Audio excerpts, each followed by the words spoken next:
Id-Deputat Nazzjonalista Jason Azzopardi esprima r-rabja tiegħu fil-miftuħ wara li sar jaf messaġġi kontrih minn nies qrib il-kap tal-Partit Nazzjonalista Adrian Delija. Azzopardi kien wieħed mid-deputati nazzjonalisti li fl-aħħar xhur baqgħu ma jaraw xejn majn mal-kap nazzjonalista. Kien wieħed minn dawk ukoll li ħareġ għonqu għal Chris Sajt fl-elezzjoni għat-tmexxija tal-partit.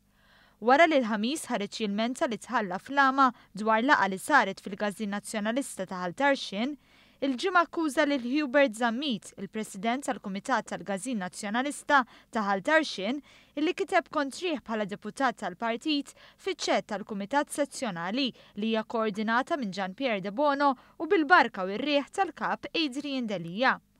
F'din iċ-ċett Zammit irrefera għal kitba kritika ta' Azzopardi u wera t-tama li warab mill-Partit Nazzjonalista. Biex jiġġustifika l-attak tiegħu fil-miftuħ, Azzopardi qal li s-sara ma jiġix xi ħadd jgħid li qed jagħmel il-ħsara. Qal li kien qed iserraħlu rasu u lil dawk li sejjaħ bħala l-kompliċi ta' miegħu li hu mhux se jwarrab u jibqa' fil-Parlament.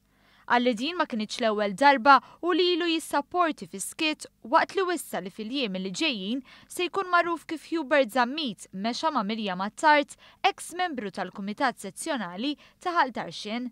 Żied jgħid li hu kien uffiċjal f'Kumitat Sezzjonali ta' 18-il sena u qatt ma kien joħlom li jindirizza deputat bil-mod kif ġie indirizzatu minn Zammit.